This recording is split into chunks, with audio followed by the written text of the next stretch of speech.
Iran on Sunday forcefully rejected charges by Secretary of State Mike Pompeo that it was responsible for drone attacks that caused serious damage to two crucial Saudi Arabian oil installations, with the foreign minister dismissing the remarks as max deceit.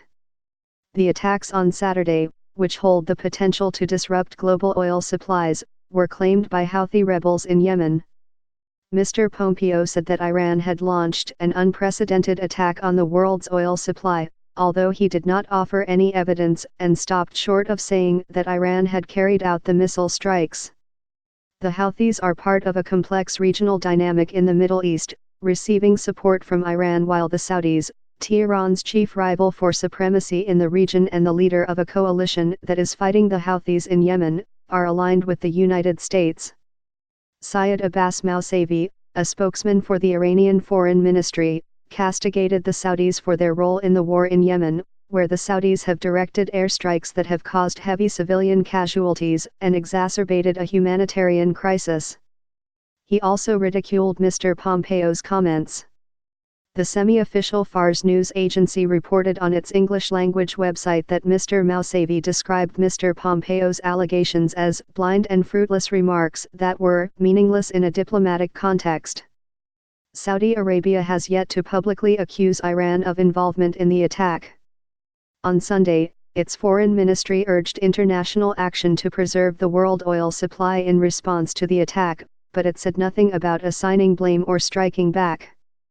The developments come at a moment of rising tensions between Iran and the United States, which have mounted since President Trump pulled out of the 2015 accord in which Iran agreed with the West to restrict its nuclear program. Since the American withdrawal, Iran has gradually pulled away from some obligations under the agreement. The United States is now trying to impose maximum pressure against Iran, a campaign of sanctions that have heaped additional pressure on Iran's struggling economy and moves to isolate the country diplomatically in order to force it back to the negotiating table for a new nuclear deal. Saudi Arabia thought a bombing campaign would quickly crush its enemies in Yemen. But 3 years later, the Houthis refuse to give up, even as 14 million people face starvation. Mr. Zarif, writing on Twitter, mocked Mr. Pompeo, saying the United States had failed in its campaign of maximum pressure and were now turning to max deceit. The Trump administration has said that any attack on American interests from Iran would bring a military response, but it has not made clear whether an attack on the Saudi oil infrastructure would meet that threshold. A senior commander for the Islamic Revolutionary Guards Corps took a more strident tone than the foreign ministry, insisting that Iran was ready for full-fledged war, the semi-official Tasnim news agency reported, according to Reuters. Everybody should know that all American bases and their aircraft carriers in a distance of up to 2,000 kilometers around Iran are within the range of our missiles, said General Amir Ali Hajizadeh, the head of the Revolutionary Guards Air Force. Mr. Pompeo issued his response on Twitter late Saturday, specifically taking aim at the president of Iran, Hassan Rouhani, and its foreign minister, Mohammad Javad Zarif, accusing them of pretending to engage in diplomacy while directing numerous attacks. Amid all the calls for de-escalation, Iran has now launched an unprecedented attack on the world's energy supply, Mr. Pompeo wrote. There is no evidence the attacks came from Yemen.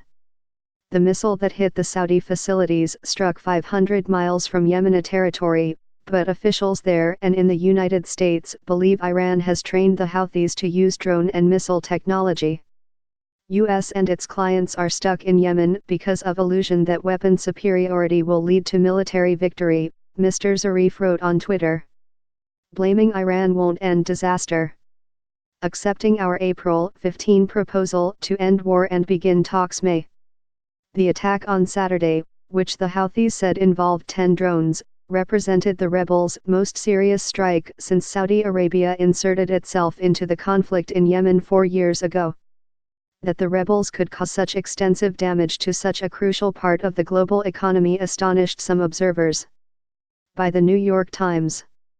So while everyone is wrestling securing the Strait of Hormuz, the Houthis, 10 drones, successfully attacked the single most important facility in the global oil economy, Kristen Smith DeWan, senior resident scholar at the Arab Gulf States Institute in Washington, wrote on Twitter. Unbelievable. The extent of the damage to the oil facilities remained unclear on Sunday, but Saudi Aramco, the state-owned oil giant that runs the sites, said on Saturday that production of well over half of the nation's daily output had been put on hold. The Saudi Foreign Ministry, in a statement on Twitter, confirmed that several explosions had forced the temporary suspension of operations at the Abqaiq and Kurayas plants. The attacks pose a threat to the global economy, the statement said, citing the energy minister, Prince Abdulaziz bin Salman, a son of King Salman who was recently appointed to the position. The ministry added that part of the decline would be offset by oil deposits, and said that there would be no effect on local supplies and that no workers had been injured. Any extended closure would most likely bring serious consequences to the world's oil supply, and the United States Energy Department said that it would use its strategic oil reserves if necessary to offset any disruption.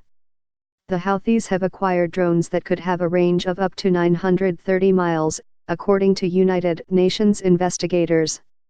It is not yet clear whether the drones that hit the Saudi oil facilities came from Yemen or another country, or even within Saudi Arabia. There had been speculation that the drones were launched from Iraq, but the office of the Iraqi Prime Minister, Adel Abdul-Mahdi, rejected that theory on Sunday. The Prime Minister's office said in a statement that Iraq would act firmly if its territory were used to attack other countries. We call on all nations to publicly and unequivocally condemn Iran's attacks, Mr. Pompeo wrote. The United States will work with our partners and allies to ensure that energy markets remain well supplied and Iran is held accountable for its aggression.